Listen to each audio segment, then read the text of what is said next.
Yang keempat, membedakan gelombang bunyi dan cahaya. Dan yang kelima itu memberikan contoh penerapan gelombang bunyi pada listrikan. Selanjutnya, coba kalian perhatikan video berikut ini.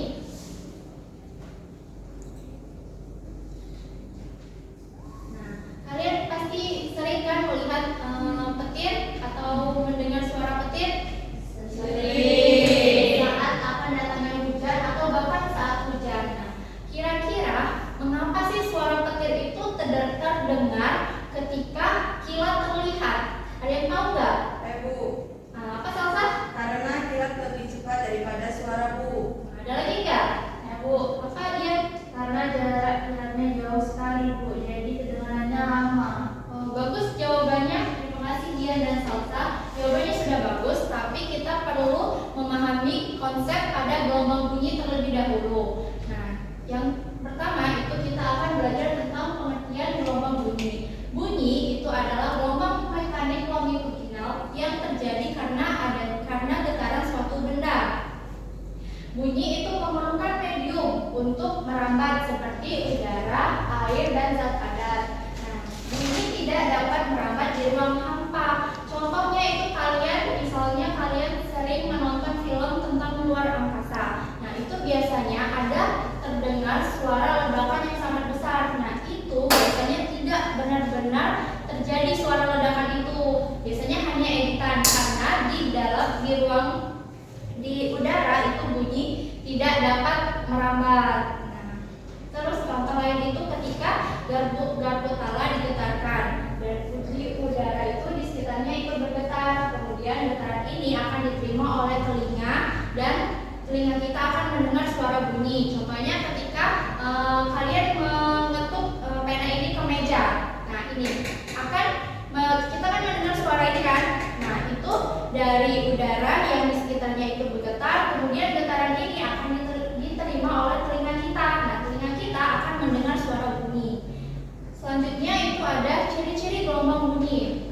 Yang pertama, gelombang bunyi itu termasuk gelombang longitudinal, yang dimana gelombang longitudinal ini adalah getaran partikel yang sejajar arah rambatannya. Yang nomor dua itu terdapat daerah rapatan dan renggangan. Yang ketiga itu dapat dipantulkan, dibiaskan, dan berinterferensi.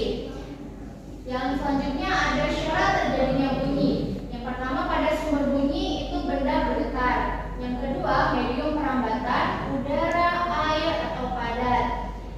Yang ketiga itu indera pendengaran sebagai alat untuk menangkap bunyi, misalnya telinga. Nah, jadi ada 3 syarat terjadinya bunyi. Yang pertama, adanya sumber bunyi. Yang kedua, adanya medium. Yang ketiga, indera pendengar untuk mendengar.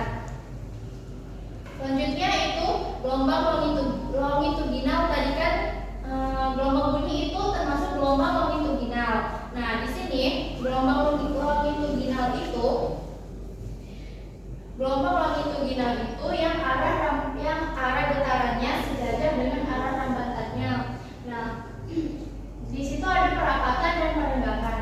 Perapatan itu adalah partikel-partikel yang berdekatan yang terjadi karena tekanan gelombangnya meningkat. Sedangkan perenggangan itu partikel-partikelnya saling menjauh satu sama lain karena tekanannya menurun.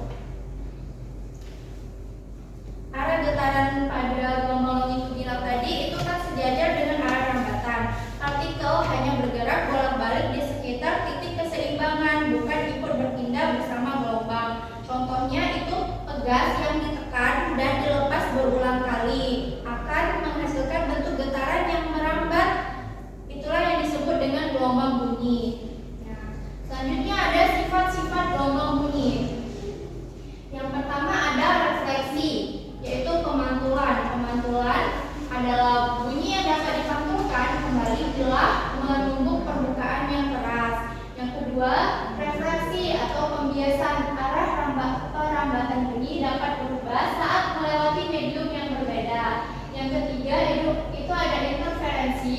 Itu adalah dua bunyi yang saling menguatkan atau melemahkan. Yang keempat adalah resonansi atau yaitu getaran bunyi suatu benda yang menyebabkan benda lain ikut bergetar pada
ketiga itu interferensi.